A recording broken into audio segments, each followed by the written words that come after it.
Let's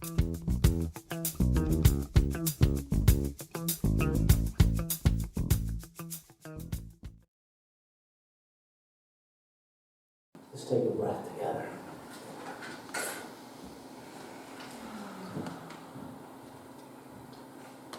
So today is International Women's Day, for starters. So I'm going to ask all of the women to stand for just a minute.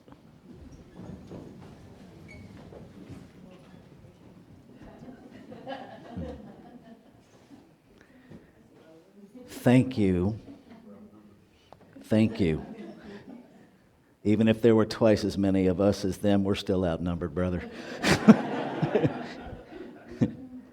I just want to take a moment to thank you for being the holders of life, the birthers of life, for being the often unappreciated strength behind life. Thank you. I celebrate you.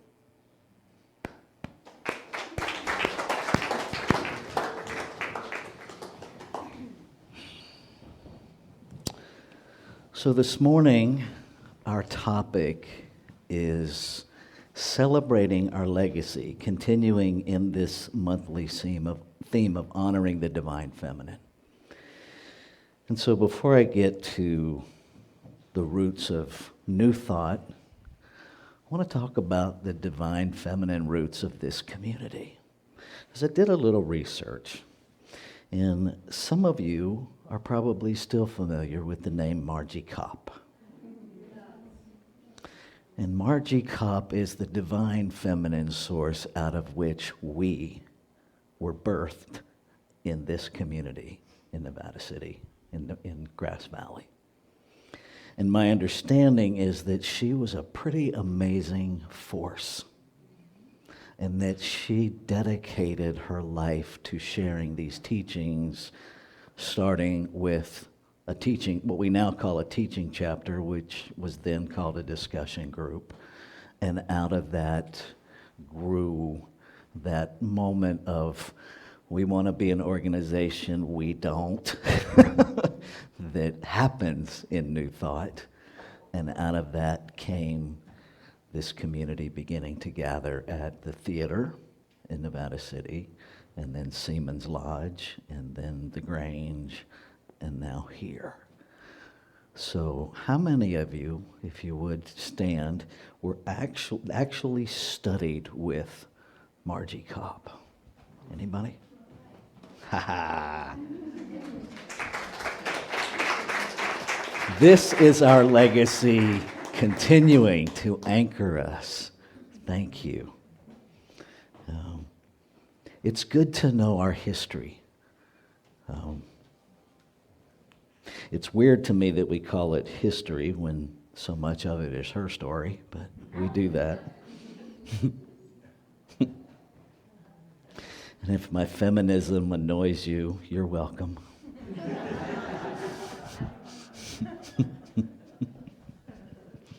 And trust me, I know it annoys some people. I have the evidence.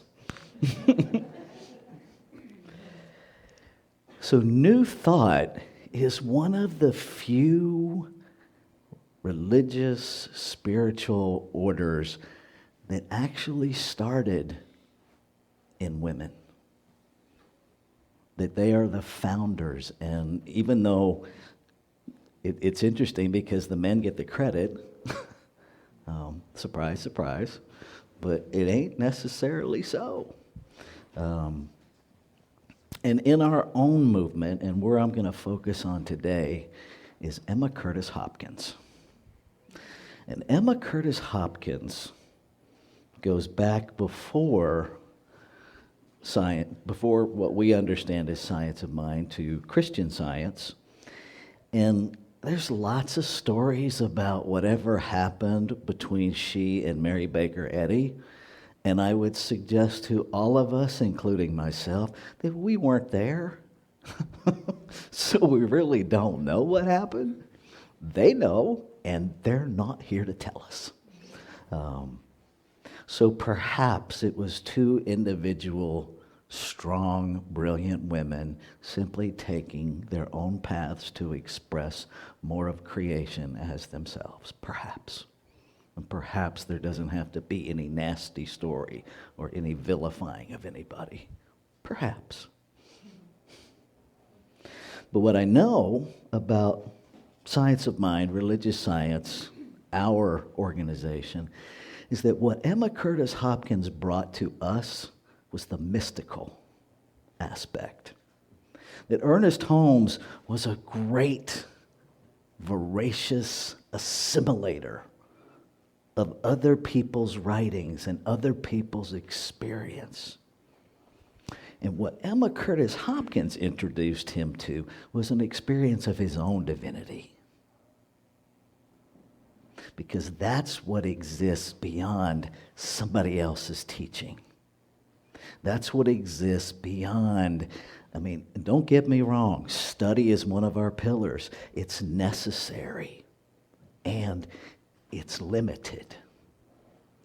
And the goal is to take that knowledge, to take what we're learning and make it personal. And not just personal as in I know it, but to move it from the head to the heart to the whole experience of our being. And that's where Emma Curtis Hopkins lived. There is, if you're a computer person, if you consult the Gospel according to Google, Emma Curtis Hopkins, The Radiant I Am, it will come up with a site where you can listen to her full meditation on the Radiant I Am being read. And you can also see it in writing. It's about 17 minutes long. And I have been listening to that twice a day for the past 10 days since I ran across it. And it's changing me. It's changing my experience of our teachings. Because what Emma stands in that radiant I am, because the I am that she's talking about isn't her physical body. It's the I am, the infinite, the absolute. And her whole writing is about standing firmly, unflinchingly, unapologetically in the truth of I am. It's one thing to recognize that we are creation in form, that Creator is that singular source creating out of itself, by itself, to be itself, to delight its own joy and to experience itself. That is all true. And it's where most of us keep it is from the neck up. Emma embodied that. And so when she's speaking these words, I am the sufficiency of my universe. She's not talking about Emma, the human being, is the sufficiency of her little universe. She's claiming, she is speaking into being the totality, the absoluteness of the I am, which is her in form, is the sufficiency of the universe, capital U. Now, what would happen in your life if you embodied that truth about yourself? That is actually who you are. You wouldn't, more than likely, you wouldn't be worried about what your neighbor's doing. You wouldn't be worried about what somebody else is doing, because you would be so delighted and so clear that wrong is simply the idea that you're separate from that neighbor. And when we live in that I am place, that separation goes away, because in the I am, there is no separation. in the oneness, for there to be separation in oneness, I'm pretty sure requires two-ness. See, and when we stand in our I amness, things change within us. And when things change within us, our thought processes change. And when our thought processes change, our physical experience of the world changes. Because thoughts are things. Thoughts are experience. And when I say thoughts, let me be really clear. I'm talking about belief. Okay? I would be remiss if I didn't figure out a way to relate this to our current social. Okay. There aren't enough words. It just simply describes it. Because there's a whole lot of us that are really freaked out right now. I mean, and those of you who've known me for more than 24 hours know that I can be a bit of a brat with my humor. And the other day I opened my truck door on Deborah's side of the truck, and there was a tiny little bottle of Purell, because she just leaves stuff on that door. And I had a moment of, cool, a retirement account. Because, I mean, seriously, if you aren't aware, there are people buying up all the stock of hand sanitizer that normally cost you $1.50, and they're selling it for upwards of $300. Now, that doesn't surprise me near as much as the people who buy it. I expect a certain amount of economizing other people's terror, because that's just kind of what we've created here on planet Earth. But why are people buying it? That's the part where I'm confused. But I digress. So how does all of this relate to Emma? Okay. First of all, Emma was very clear that I am is I am, and that is an all-inclusive I am, which means that this idea, this form of this tiny microscopic thing called a virus is real, and it's part of the I am. And we are mistaken, and we do this a lot in this faith tradition. Well, viruses aren't real. I think they are. And the idea that something unreal can be created out of absolute reality doesn't hold water. The virus isn't the problem. It's when the virus is in an environment where it doesn't belong that illness shows up. Okay? Because that virus didn't just start a couple months ago. It's been around for infinity. And all of a sudden, it was in an environment where it didn't belong, and illness manifested. So what is our work to do around that? Because you can bathe in Purell, but if you walk around scared to get sick, the Purell's not going to help that. Okay? What's going to help that is understanding what's really functioning. To not do, and there's a reason we call it spiritual mind treatment, because the healing has to be in our mind, not in the elimination of a virus. That's not our job. We don't get to eliminate part of creation because we find its function inconvenient. That's not how it works. Okay? What we get to do is change our mind. Heal our mind. And so instead of doing affirmative prayer or treatment for the absence of a virus, treat for the manifestation of the truth of your being. that you are breathed by the perfect breath of the infinite, that your body is a center of divine wholeness and perfect health. Claim what you want instead of focusing on what you don't want. Claim the truth of your being. In all honesty, you don't need to be protected because the only threat is in your head. The only threat is in your thoughts. Now, that doesn't mean human bodies don't get sick. They do. Natural law still happens. Okay? But how are we responding? Are we vibrating at the level of, oh my God, no, which will just stress your physical being, stress your immune system, make you more vulnerable to whatever's floating around on planet Earth?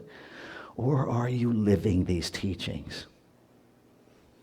Emma Curtis Hopkins says this. She breaks it down that there are 3 types of processes: material, mental, and mystical. The material science, 3 types of sciences. The material science declares laws that are sure, such as iron sharpens iron, diamonds cut diamonds, hydrogen and oxygen clashing together fall into thirst-quenching water. Okay. Natural law. That's material. Mental science, all that we are is made up of our thoughts. Now, we've proven that with the current studies of quantum physics. We've proven that. The observer effect, what we believe, what we picture, comes into form. It never leaves the quantum field. It just comes into form through a lower frequency and a slower vibration of the energy of the quantum field. And when that is no longer held in consciousness, in need, the form simply goes back to the unformed. But no energy is changed or destroyed. It's just used. All right? That's ministerial school. I won't hurt you with that. Right. The mystical side announces ways of knowing that we don't know how to know. It announces our knowing of wholeness when there is no illness. It's a way of knowing joy without ever having to know sorrow. It's that place where we bypass this experience of duality and allow ourselves to meet and know and live in and from our I amness. That thing within us that created us, that gives to us without interruption, without judgment, without hesitation, that never takes a moment to decide if we're deserving. Because we just are. Because we are pure love. We are pure light. We are infinite intelligence, absolute abundance. And perhaps if we understood that we are it, we'll quit looking for it. So I get so much wisdom on Facebook, it's ridiculous. This morning there was a meme of a dog doing a TED Talk. And the caption was, "What would you say if I told you what you've been chasing has been a part of you all along?"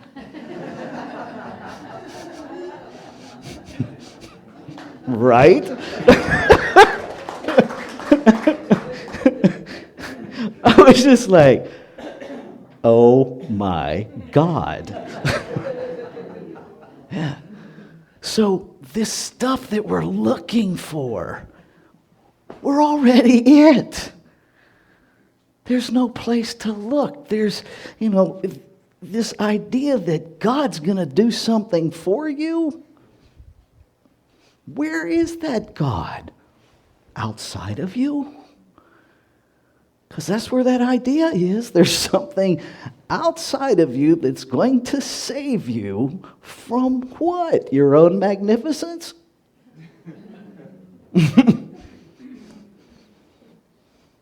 The only thing that blocks us from our magnificence is us. And it happens from the neck up. And so I invite you this morning to embrace this Emma quote. The soft flakes of healing are falling all around you all the time, even on your shadow. Let's take this into prayer. And so breathing into this moment, recognizing there is one infinite, ever-present allness, that the absolute is always happening in this moment of eternity that I know is now. That this one infinite, absolute source of creation is the activity of creation. And given that it creates out of itself, by itself, it must be creating itself into the multiplicity of forms, expressing itself. That all life is made in its image out of itself. And so as I articulate that, I feel it come alive in me, and I recognize that I am that in form. And in the truth of oneness, what is true of me is true of all. And so every sentient being within the sound of my voice and those beyond the sound of my voice, all perfect expressions of the infinite in physical form, fully infused by all that the I am is. And so I speak my word this morning, claiming and affirming that we are each opened to a greater realization, a greater revelation of the simple truth of who we are and have always been. And as we become introduced to the truth of us, that we sit in that place of gratitude, that place of holy wow, that only knows celebration of our I amness. And as I know that about myself, I know that about all. And so I commit myself to see from the I am into the I am and claim and experience across all of creation, across all of reality, as the power, presence, and activity of the I am. So grateful to feel the excitement of truth bubble inside of me. And so in that excitement, in that gratitude, I can confidently let go of any idea of coercing the divine and simply be in the experience of it. And so I let it go, I let it be. And I invite you to join me in that commitment as we anchor this together by saying, and so it is.